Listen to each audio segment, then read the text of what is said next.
Good evening students. सो आज आप case study के कुछ क्वेश्चंस डिस्कस करांगे क्योंकि न्यू टॉपिक उन्होंने CBS विच ऐड किया, तो आप कुछ क्वेश्चंस आज डिस्कस करांगे। 3 केस स्टडी आप डिस्कस करांगे जो आने वाले एग्जाम के तुहाडे लई इंपॉर्टेंट होंगे। सो जो फस्ट जो है केस स्टडी है कि साडे कोल कोई डायग्राम दी गई है, shows the plan for a sun room. It will be build on the walls of a house की वॉल के उपर बिल्ड की गई ने। 4 वॉल्स ने सन रूम दियाँ आर स्क्वेयर क्लीयर ग्लास दियाँ पैनल्स ने। ये सारिया अपने को स्क्वेयर शेप्स ने, तो जी उनकी रूफ्स ने छत ने वो किहो जी बनिया ने ट्रपीजियम इन शेप है। सारिया की ने ट्रपीजियम शेप्स भी दी हुई ने। देखो पेपर के आप स्टेटमेंट नहीं भी पढ़ांगे, उदों ही पढ़नी है स्टेटमेंट जो अपन क्वेश्चन क्या जाए, डायरैक्टली क्वेश्चन आप सॉल्व करने की कोशिश करांगे, ट्रिक नाल सॉल्व करने की कोशिश करांगे। सो जो फस्ट क्वेश्चन है आप ट्रिक नाल सॉल्व करने हैं। Find the mid point of the segment joining the points J and I। देखो अपने को 2 पॉइंट ने, देख रहे हो तुसी J ते I। इन्हां दे आपां नूं पॉइंट्स दिते हुए, देखो पॉइंट सानू दिते हुए ने। J कितना पॉइंट दिता होया 6 ते 17। I भी सानू दिता होया कितना सर 9 ते 16। देखो मिड पॉइंट करना है, वही तो सिंपली आप कर लांगे। मिड पॉइंट मान लो कोई भी आप मान सकते हैं, मिड पॉइंट है ना, पॉइंट कोई मान सकते हैं। मिड पॉइंट की होएगा x1 का कोआर्डीनेट प्लस दूसरे x का कोआर्डीनेट बटे 2। उवें y का कितना जी 17 प्लस दूसरे का 16/2। तो देखो कितना आ गया अपने को 15/2 ते 33/2। देखो किन्नी सिंपली क्वेश्चन हो गया, तो ऑप्शन की आ जाएगी जी सी। देखो अपन लोड़ ही नहीं पई स्टेटमेंट पढ़न की, उदों ही आप क्वेश्चन स्टेटमेंट पढ़ना है, डायग्राम देखना जो अपन क्या आ जाए तो आप डायरैक्टली सॉल्व कर लाँगे। ठीक है जी। Second question is the distance of the point P from Y axis refer to top view. देखो टॉप व्यू जो अपन देख रहे हैं, टॉप व्यू ही है, ये पॉइंट P है, उनका डिस्टेंस Y एक्सिस तो कितना, देखो आ Y एक्सिस है, आ X एक्सिस है, ये सेंटर है। ठीक है, तो देखो इनका P का डिस्टेंस Y एक्सिस तो कितना, देखो आप गिन लेने 1 2 3 ते 4। देखो 4 डिस्टेंस है P का Y एक्सिस तो कितना जी 1 2 3 ते 4। तो आंसर डिस्टेंस कितना आ जाएगा P का Y एक्सिस तो आंसर इज 4। तो आंसर कितना आ जाएगा जी 4 आ जाएगा जी। ठीक है जी। Distance between the point A and S इज, देखो हूँ डिस्टेंस कहता पॉइंट A दा S दा, हूँ अपन डायग्राम देखनी पएगी तो आप देखने पॉइंट A का डिस्टेंस ते S का डिस्टेंस कितना है। तो डिस्टेंस आप देखने जी A ते S का। A देखो आ रहा पॉइंट, आ A पॉइंट है अपना, आ साडा की है जी S पॉइंट। इन्हां दे विच डिस्टेंस देखने आप कितना है, तो आप काउंट कर लेने जी 1 2 3 4 5 6 7 8 9 10 11 12 13 14 ते 15। तो कितना डिस्टेंस इन्हां विच A ते लैके S दे विच 15 का डिस्टेंस अपने को आ गया जी 15। बट आंसर नहीं, आप देख लेने दोबारा काउंट कर लेने कितना डिस्टेंस आएगा जी। आ पॉइंट ए है तो आप दोबारा काउंट करने जी 1 2 3 4 5 6 7 8 9 10 11 12 13 14 15 16 ਤੇ 17। आई थिंक आप काउंट कर लिए, आप काउंट नहीं करांगे, दोबारा काउंट कर लेना जी 1 2 3 4 5 6 7 8 9 10 11 12 13 14 15 ਤੇ 16। ਤਾਂ डिस्टेंस A ਤੇ S ਦੇ ਵਿੱਚ ਕਿੰਨਾ ਆ ਗਿਆ ਜੀ 16 ਦਾ डिस्टेंस ਹੈ ਇਹਦੇ ਵਿੱਚ ਆਪਣੇ ਕੋਲੋਂ। ਤਾਂ ਆਨਸਰ ਕਿੰਨਾ ਆ ਜਾਏਗਾ ਜੀ 16। ਤਾਂ 16 डिस्टेंस आ जाएगा। Find the coordinates of point which divides the line segment joining the point A and B in the ratio 1:3। देखो अपने को कोआर्डीनेट्स करने ने पॉइंट विच डिवाइड्स। देखो आ मान लो एक लाइन है तो आ होंगे मान लो अपने को A ते B, आ पॉइंट ज्वाइनिंग वाले ने, तो कोई पॉइंट कटना है जो इस लाइन 1:3 दे विच डिवाइड करे। ठीक है जी। बट अपन A ते B पता ही नहीं है, तो आप पहला A ते B कटांगे with the help of figure, तो फिर आप ए पॉइंट को कट लाँगे। ठीक है जी। तो आप A ते B पॉइंट करने जी। A पॉइंट कितना आएगा, जब इतने पहला सैपरेट लिख लेने A पॉइंट कितना बनेगा तो B पॉइंट कितना बनेगा, आप उन्हें सैपरेट कर लेना।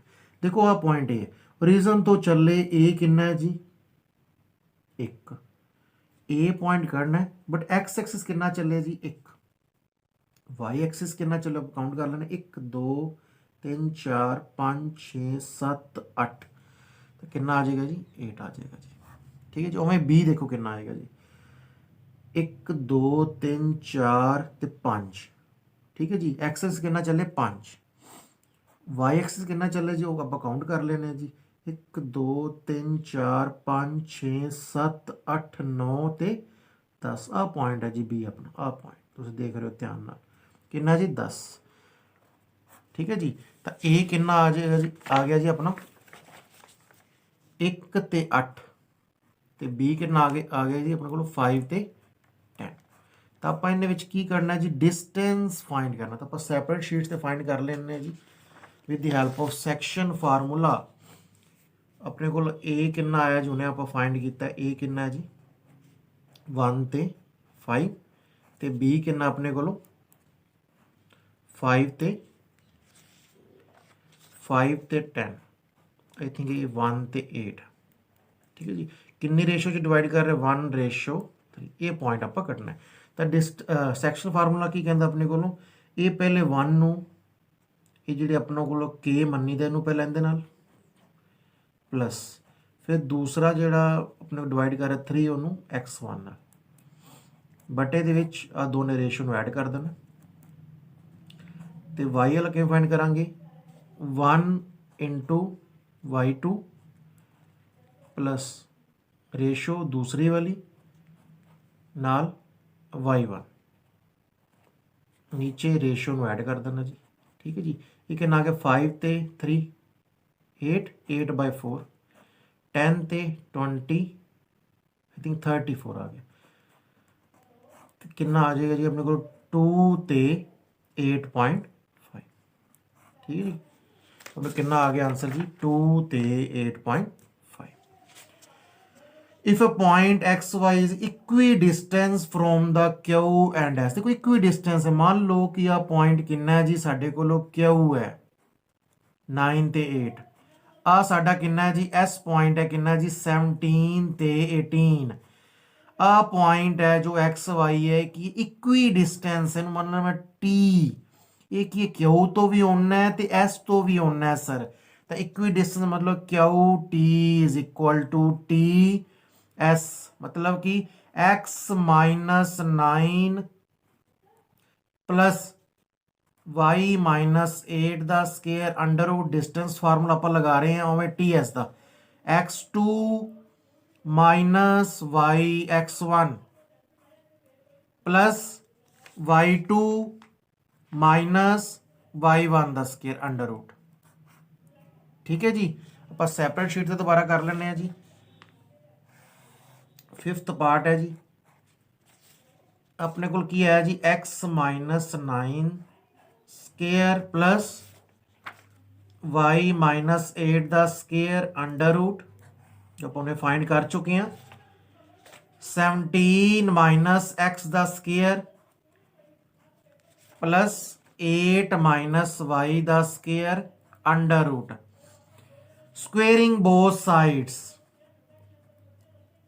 स्क्वेयरिंग बोथ साइड्स आप कर रहे हैं जी स्क्वेयरिंग बोथ साइड्स कर रहे हैं ताकि रह गया अपने को x माइनस 9 का स्केयर प्लस y माइनस 8 का square is equal to 17 minus x का स्केयर प्लस 8 माइनस y का स्केयर।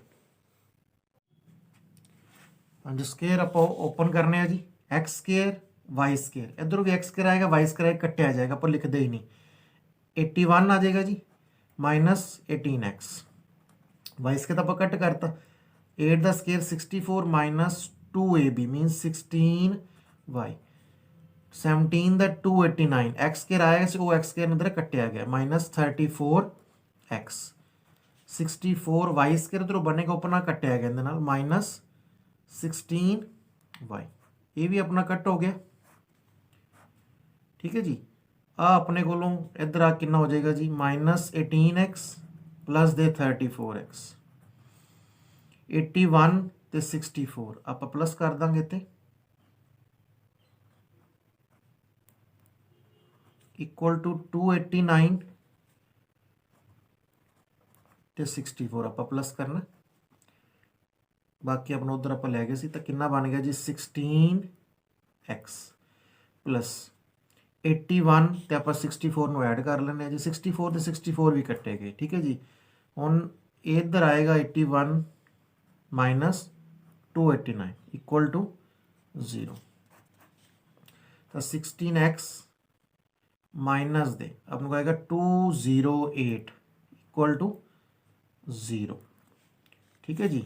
ਆਪਣੇ ਕੋਲ ਆਪਾਂ ਆंसर मैच कर रहे हैं, आई थिंक x माइनस अपना आ जाएगा बिल्कुल जी। 16 कॉमन करने जी, x माइनस तो आपको जो 16 आप डिवाइड करा कि बनेगा जी 13, तो 16 तुम डिवाइड कर दो जी, x माइनस 13 आंसर आ गया जी। x minus 13 equal to 0 is the answer, तो अपना आंसर मैच हो गया जी। आंसर किहड़ा आ गया जी बी ऑप्शन। आई थिंक थोड़े जे तुहानूं ईजी लग रहे होंगे क्योंकि कुछ पार्ट ਲੈਂਥੀ ਵੀ ਹੋਣਗੇ, ਕੁਝ ਪਾਰਟ ਤੁਹਾਡੇ ਈਜ਼ੀ ਲੁੱਕ ਐਂਡ ਟਿਕ ਵੀ ਹੋ ਸਕਦੇ ਨੇ, ਠੀਕ ਹੈ ਜੀ। ਇਹ ਸਾਡਾ ਫਸਟ ਸਟੱਡੀ ਖਤਮ ਹੋ ਗਿਆ ਜੀ। ਸੈਕਿੰਡ ਕੇਸ ਸਟੱਡੀ ਆਪਾਂ ਡਿਸਕਸ ਕਰਨੇ ਆ। ਦੇਖੋ ਫਿਗਰ ਤੁਸੀਂ ਦੇਖ ਰਹੇ ਹੋ, ਇਹਦੇ ਵਿੱਚ ਆਪਣੇ ਕੋਲ ਟਾਵਰ ਹੈ, there exist tower near the house of the Shankar, ਕੋਈ ਸ਼ੰਕਰ ਹੁੰਦੇ ਨੀਅਰ ਕੋਈ ਟਾਵਰ ਐਗਜ਼ਿਸਟ ਕਰ ਰਿਹਾ। Top of the tower A B ਸਟਾਈਡ, ਜਿਹੜਾ ਏ ਬੀ ਹੈ ਟਾਵਰ ਉਹ ਟਾਈ ਹੈ ਕਿਹਦੇ ਨਾਲ, ਗਰਾਊਂਡ ਨਾਲ, ਸੀ ਦੇ ਵਿੱਚ ਹੈ ਨਾ।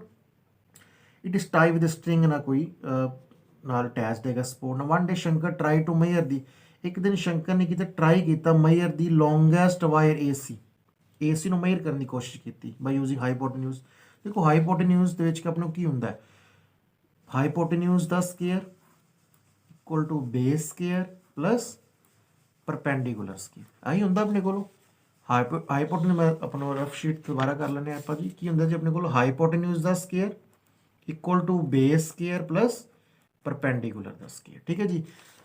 अपने को हाइपोटेन्यूज कितना है जिथे AC की आप लेंथ, क्योंकि उन्हें कहा कि लेंथ ऑफ वायर AC की कितनी है ये आप फाइंड करनी है।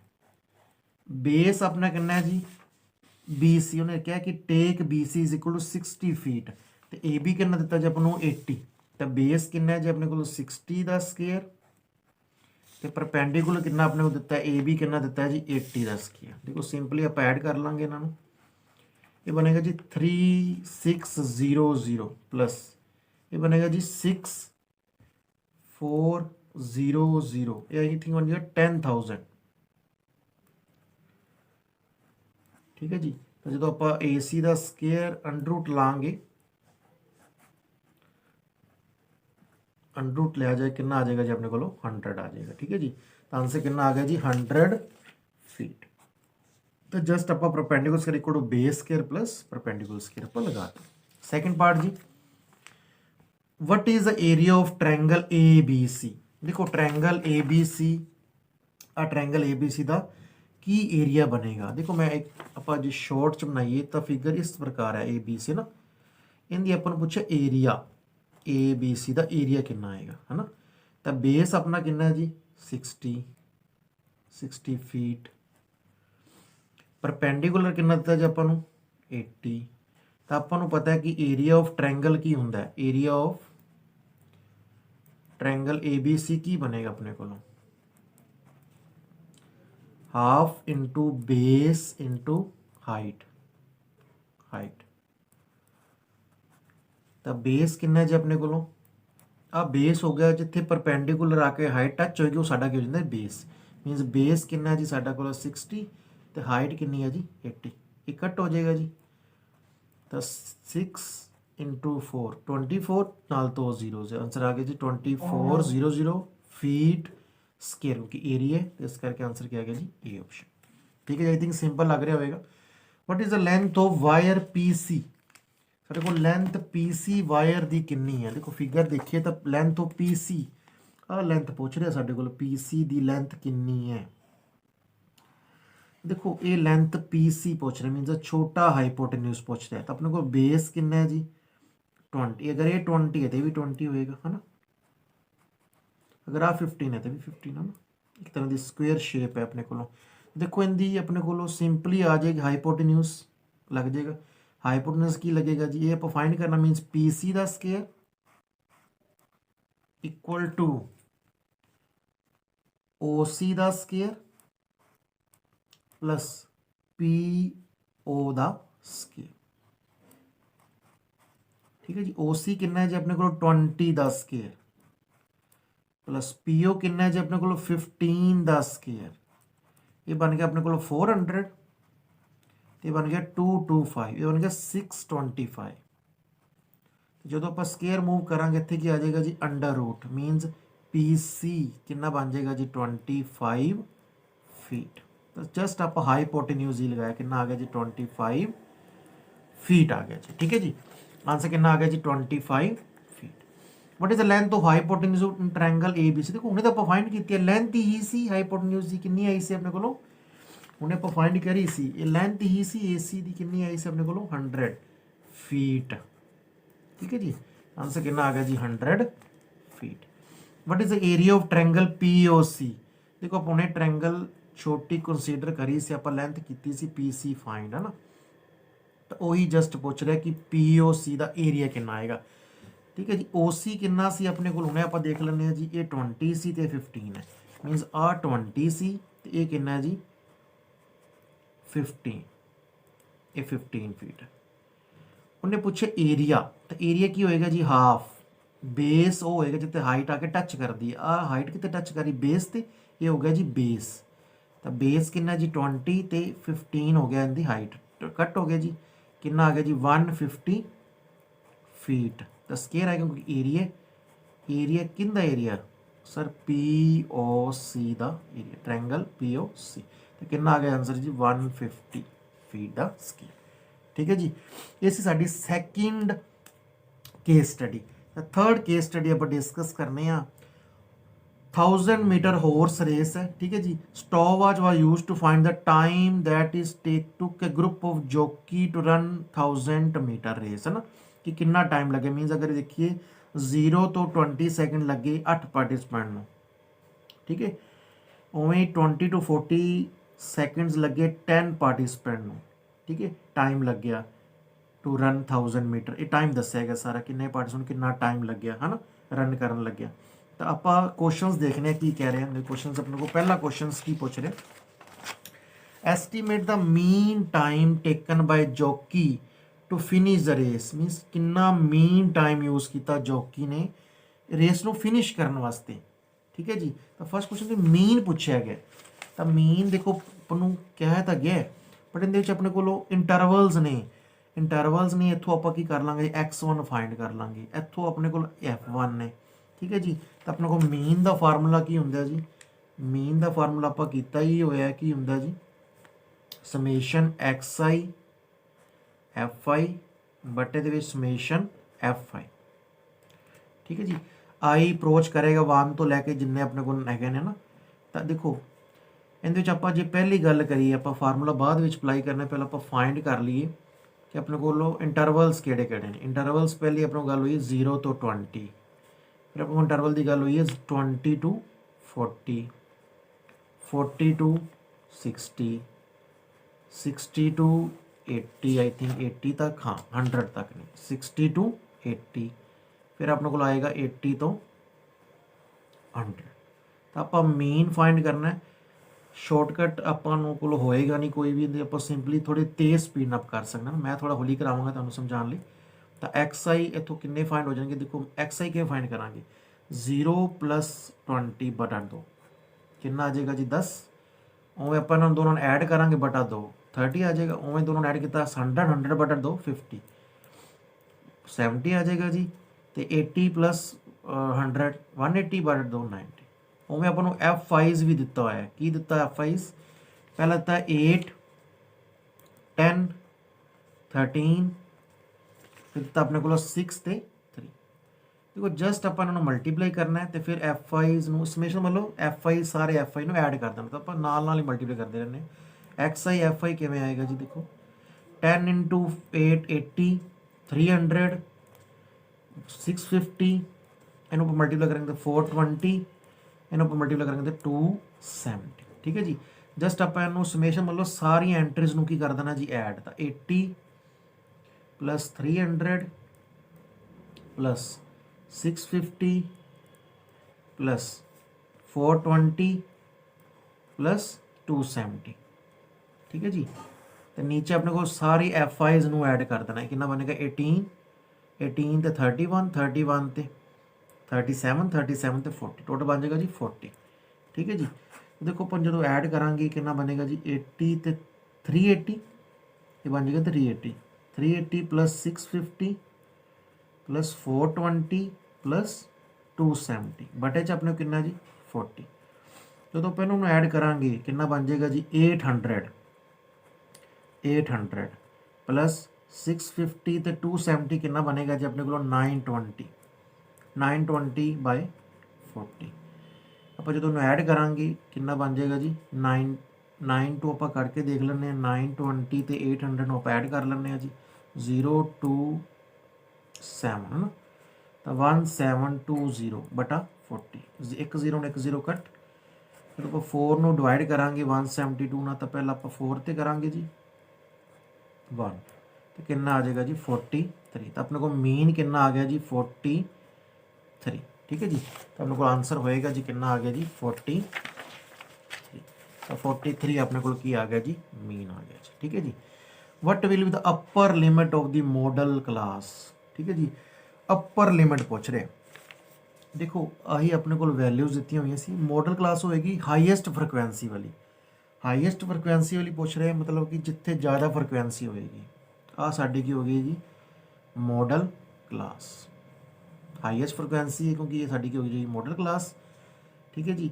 ਤੇ ਮੋਡਲ ਕਲਾਸ ਦੇ ਵਿੱਚ ਅਪਰ ਲਿਮਿਟ ਕਿਹੜੀ ਹੈ ਜੀ ਆਹ ਅਪਰ ਲਿਮਿਟ ਹੁੰਦੀ ਹੈ ਜੀ। ਠੀਕ ਹੈ ਜੀ ਆਹ ਹੁੰਦੀ ਹੈ ਲੋਅਰ ਲਿਮਿਟ। ਠੀਕ ਹੈ 60 ਕੀ ਹੋ ਗਈ ਜੀ ਸਾਡੀ ਅਪਰ ਲਿਮਿਟ। ਠੀਕ ਹੈ ਜੀ ਹਾਈਐਸਟ ਫ੍ਰੀਕੁਐਂਸੀ ਵਾਲੀ ਹੈ ਸਾਡੀ ਮੋਡਲ ਕਲਾਸ ਤੇ ਅਪਰ ਲਿਮਿਟ ਕਿੰਨੀ ਹੈ ਜੀ ਇਹਦੇ ਵਿੱਚ 60 ਆਹੀ ਤੁਹਾਨੂੰ ਪੁੱਛਿਆ ਸੀ। ਤੇ ਲੋਅਰ ਲਿਮਿਟ ਪੁੱਛਦਾ ਤਾਂ 40 ਆ ਜਾਣੀ ਸੀ ਨਾ। ਅਗਰ ਲੋਅਰ ਲਿਮਿਟ ਪੁੱਛ ਲੈਂਦਾ ਮੋਡਲ ਕਲਾਸ ਦੀ ਉਹ ਕਿੰਨੀ ਆ ਜਾਣੀ ਸੀ 40 ਆ ਜਾਣੀ ਸੀ। ਠੀਕ ਹੈ ਜੀ ਬਟ ਉਹਨੇ ਪੁੱਛਿਆ ਅਪਰ ਲਿਮਿਟ ਤਾਂ ਕਿੰਨਾ ਆ ਜਾਏਗਾ ਜੀ 60 ਤਾਂ ਕਿੰਨਾ ਆ ਜਾਏਗਾ ਜੀ 60। The construction of cumulative frequency table is useful for determining। ਦੇਖੋ ਕੰਸਟਰਕਸ਼ਨ ਜਦੋਂ ਆਪਾਂ ਕਮਿਊਲੇਟਿਵ ਫ੍ਰੀਕੁਐਂਸੀ ਟੇਬਲ ਬਣਾਉਂਦੇ ਹਾਂ ਕਿੰਦੇ ਲਈ ਯੂਜ਼ ਹੁੰਦਾ। ਦੇਖੋ ਕਮਿਊਲੇਟਿਵ ਫ੍ਰੀਕੁਐਂਸੀ ਆਪਾਂ ਟੇਬਲ ਉਦੋਂ ਹੀ ਬਣਾਉਂਦੇ ਜਦੋਂ ਆਪਾਂ ਮੀਡੀਅਨ ਫਾਈਂਡ ਕਰਨਾ ਹੁੰਦਾ। Answer is median. ਦੇਖ ਰਹੇ ਹੋ ਤੁਸੀਂ ਕੁਝ ਕੁਐਸਚਨਸ ਲੈਂਥੀ ਹੋਣਗੇ ਕੁਝ ਕੁਐਸਚਨਸ ਲੁੱਕ ਐਂਡ ਟਿਕ ਹੋਣਗੇ ਤੇ ਐਵੇਂ ਹੀ ਕੁਐਸਚਨ ਐਗਜ਼ਾਮਨਰ ਪਾਏਗਾ। ਫੋਰਥ ਕੁਐਸਚਨ ਜੀ sum of lower limit of median class and modal class. ਦੇਖੋ ਮੋਡਲ ਕਲਾਸ ਦੀ ਆਪਾਂ ਲੋਅਰ ਲਿਮਿਟ ਵੀ ਦੇਖਣੀ ਹੈ ਤੇ ਮੀਡੀਅਨ ਕਲਾਸ ਦੀ ਲੋਅਰ ਲਿਮਿਟ ਦੇਖਣੀ ਤਾਂ ਫਿਰ ਉਹਨਾਂ ਦਾ ਸਮ ਕਰਨਾ। ਆਪਾਂ ਮੀਡੀਅਨ ਕਲਾਸ ਪਹਿਲਾਂ ਫਾਈਂਡ ਕਰ ਲੈਂਦੇ ਹਾਂ। ਤਾਂ ਮੀਡੀਅਨ ਕਲਾਸ ਆਪਾਂ ਕਿਵੇਂ ਫਾਈਂਡ ਕਰਾਂਗੇ ਦੇਖੋ ਪਹਿਲਾਂ ਆਪਾਂ ਕੀ ਕਰਾਂਗੇ ਜੀ ਫ੍ਰੀਕੁਐਂਸੀ ਲਿਖ ਲੈਂਦੇ ਹਾਂ ਜੀ ਆਪਣੇ ਕੋਲ ਜਿਹੜੀ ਫ੍ਰੀਕੁਐਂਸੀਜ਼ ਦਿੱਤੀਆਂ ਹੋਈਆਂ ਨੇ 0 ਤੋਂ 20 20 ਤੋਂ 40 40 ਤੋਂ 60 60 ਤੋਂ 80 ਤੇ 80 ਤੋਂ 100। ਠੀਕ ਹੈ ਜੀ ਉਹਦੇ 'ਚ ਆਪਾਂ ਨੂੰ FIs ਕਿੰਨੇ ਦਿੱਤੀਆਂ ਹੋਈਆਂ ਨੇ FIs ਦਿੱਤੀਆਂ ਹੋਈਆਂ ਨੇ 8 10 13 6 ਤੇ 3। ਦੇਖੋ ਜਦੋਂ ਹੀ ਆਪਾਂ ਮੀਡੀਅਨ ਫਾਈਂਡ ਕਰਨੇ ਆ ਮੀਡੀਅਨ ਫਾਈਂਡ ਲਈ ਆਪਾਂ ਨੂੰ CF ਚਾਹੀਦਾ ਹੁੰਦਾ ਕਮਿਊਲੇਟਿਵ ਫ੍ਰੀਕੁਐਂਸੀ ਆਪਾਂ ਫਾਈਂਡ ਕਰਾਂਗੇ ਜੀ 8 ਫਿਰ ਆਪਾਂ ਇਹਨੂੰ ਐਡ ਕਰ ਦਾਂਗੇ 18 18 ਤੇ 13 31 31 ਤੇ 37 37 ਤੇ 3 40 ਇਹ ਹੋ ਗਈ ਸਾਡੀ ਕਮਿਊਲੇਟਿਵ ਫ੍ਰੀਕੁਐਂਸੀ। ਠੀਕ ਹੈ ਜੀ ਇਹ ਵੀ ਕਿੰਨਾ 40 ਐਡ ਕਰੋਗੇ ਤੇ 40 ਬਣੇਗਾ। ਇਹ ਦੋਨੋਂ ਬਰਾਬਰ ਆਣੇ ਚਾਹੀਦੇ ਨੇ। ਆ ਗਏ ਜੀ। ਹੁਣ ਆਪਾਂ ਕੀ ਕਰਨਾ ਜੀ 40 ਦਾ ਹਾਫ। ਠੀਕ ਹੈ ਜੀ ਉਹ ਆ ਗਿਆ 20। ਹੁਣ ਦੇਖਣਾ 20 ਦੇ ਨੀਅਰ ਕਿਹੜਾ 20 ਦੇ ਨੀਅਰ ਕਿਹੜਾ ਇਹ ਤਾਂ ਨੀਅਰ ਨਹੀਂਗਾ ਇਹ ਵੀ ਨੀਅਰ ਨਹੀਂਗਾ ਨੀਅਰ ਕਿਹੜਾ 31। ਇਹ ਆਪਣੇ ਕੋਲ ਹੋ ਗਈ ਜੀ ਮੀਡੀਅਨ ਕਲਾਸ। ਮੀਡੀਅਨ ਕਲਾਸ ਵੀ ਹੈ ਤੇ ਮੋਡਲ ਕਲਾਸ ਵੀ ਹੈ ਸਰ ਕਿਉਂਕਿ ਮੋਡਲ ਕਲਾਸ ਵਿੱਚ ਕੀ ਹੁੰਦਾ ਜ਼ਿਆਦਾ ਫ੍ਰੀਕੁਐਂਸੀ ਵਾਲਾ ਵੀ ਹੈ 13 ਹੈ ਤਾਂ ਮੀਨਸ ਮੋਡਲ ਕਲਾਸ ਵੀ ਆਈ ਹੈ ਮੀਡੀਅਨ ਕਲਾਸ ਵੀ ਆਈ ਹੈ। ਠੀਕ ਹੈ ਕਿਉਂਕਿ 20 ਦੇ ਨੀਅਰ ਤਾਂ 31 ਨਹੀਂ ਆਉਂਦਾ ਬਿਲਕੁਲ ਹਾਂ ਲੱਗਦਾ ਨਾਲ ਹੋਵੇ 20 ਦੇ ਬਿਲਕੁਲ ਨੀਅਰ ਇਹ ਤਾਂ ਨੀਅਰ ਨਹੀਂਗਾ ਹੈ ਨਾ 20 ਦੇ ਨੀਅਰ ਲੱਗਦਾ ਹੋਵੇ ਇਹ ਵੀ ਨਹੀਂ ਨੀਅਰ ਹੈਗਾ 20 ਦੇ ਨੀਅਰ ਕੌਣ ਹੈ 31 ਥੋੜਾ ਜਿਹਾ ਜ਼ਿਆਦਾ ਹੋਵੇ ਨਾ 20 ਦੇ ਨੀਅਰ ਥੋੜਾ ਜ਼ਿਆਦਾ ਹੋਵੇ 20 ਦੇ 31 ਨਹੀਂ ਹੈ। ਤਾਂ ਇਹਦੇ 'ਚ ਜੇ ਆਪਾਂ ਲੋਅਰ ਲਿਮਿਟ ਦੇਖੀਏ ਲੋਅਰ ਲਿਮਿਟ ਕਿੰਦੀ ਮੀਡੀਅਨ ਕਲਾਸ ਦੀ ਲੋਅਰ ਲਿਮਿਟ ਕਿੰਨੀ ਹੈ ਜੀ ਉਹ ਵੀ 40 ਹੈ ਤੇ ਮੋਡਲ ਕਲਾਸ ਦੀ 40 ਹੈ ਨਾ ਮੀਡੀਅਨ ਕਲਾਸ ਦੀ 40 ਹੈ ਤੇ ਜੇ ਆਪਾਂ ਲੋਅਰ ਲਿਮਿਟ ਦੇਖੀਏ ਕਿੰਦੀ ਮੋਡਲ ਕਲਾਸ ਆਪਾਂ ਉਹਨੇ ਡਿਸਕਸ ਵੀ ਕਰਿਆ ਸੀ ਮੋਡਲ ਕਲਾਸ ਉਹ ਵੀ ਕਿੰਨੀ ਹੈ 40 ਕਲਾਸ ਮੀਨਸ ਸਾਰਾ ਸੇਮ ਆ ਗਿਆ ਨਾ 40 ਤਾਂ ਟੋਟਲ ਆਪਾਂ ਐਡ ਕਰਨਾ ਸੀ ਕਿੰਨਾ ਆ ਜਾਏਗਾ ਜੀ 80 ਤਾਂ ਆਨਸਰ ਆ ਗਿਆ ਜੀ ਆਪਣੇ ਕੋਲੋਂ 80 80 आ गया जी। ठीक है जी। How many participant finish the race within 1 minute. ठीक है जी, 1 मिनट ਦੇ ਵਿੱਚ ਕਿੰਨੇ ਪਾਰਟਿਸਪੈਂਟ ਨੇ ਫਿਨਿਸ਼ ਕੀਤਾ। ਦੇਖੋ ਇਹ 0 ਤੋਂ 20 20 ਤੋਂ 40 40 60 60 ਸੈਕਿੰਡ ਮੀਨਸ 1 ਮਿੰਟ, 1 ਮਿੰਟ ਕਿੰਨੇ ਬਰਾਬਰ ਹੋਏਗਾ ਜੀ 60 ਸੈਕਿੰਡ ਦੇ। ਮੀਨਸ ਆਪਾਂ ਉਦੋਂ ਦੇਖਣੇ ਨੇ ਕਿ ਕਿੰਨਾ ਗਰੁੱਪ ਆਫ ਜੋਕੀ ਨੇ ਰੇਸ ਖਤਮ ਕੀਤੀ। ਆਹ ਦੇਖਣਾ ਆਪਾਂ 1 ਮਿੰਟ ਕਿੰਨੇ ਪਾਰਟਿਸਪੈਂਟ ਸੀ ਜਿਹਨੇ ਫਿਨਿਸ਼ ਕੀਤੀ ਰੇਸ। ਤਾਂ ਕਿੰਨੇ ਸੀ 8 ਤੇ 18 8 ਤੇ 10 18 18 ਤੇ 30 31 ਕੇ ਪਾਰਟਿਸਪੈਂਟ ਆ ਗਏ। ਕਿੰਨੇ ਆ ਗਏ ਜੀ 31 ਪਾਰਟਿਸਪੈਂਟ। ਹੋਪ ਆਈ ਥਿੰਕ ਤੁਹਾਨੂੰ ਇਹ ਵੀਡੀਓ ਪਸੰਦ ਆਈ ਹੋਏਗੀ। ਲਾਈਕ ਕਰਨਾ, ਸ਼ੇਅਰ ਕਰਨਾ, ਤੇ ਕੋਈ ਡਾਊਟ ਹੋਏ ਤਾਂ ਕਮੈਂਟ ਕਰਨਾ। ਇਹ ਸੀ ਡੇ 1 ਕੇਸ ਸਟੱਡੀ ਦਾ। ਜਦੋਂ ਆਪਾਂ ਡੇ 2 ਡਿਸਕਸ ਕਰਾਂਗੇ ਉਹਦੇ 'ਚ ਆਪਾਂ 3-4 ਹੋਰ ਕੇਸ ਸਟੱਡੀ ਡਿਸਕਸ ਕਰਾਂਗੇ। ਐਵੇਂ ਕਰਕੇ ਆਪਾਂ ਬਹੁਤ ਸਾਰੇ ਕੇਸ ਸਟੱਡੀ ਡਿਸਕਸ ਕਰਾਂਗੇ ਤਾਂ ਕਿ ਤੁਹਾਨੂੰ ਐਗਜ਼ਾਮ ਦੇ ਵਿੱਚ ਕੋਈ ਪ੍ਰੋਬਲਮ ਨਾ ਆਏ। ਠੀਕ ਹੈ ਜੀ। Thanks, have a nice day.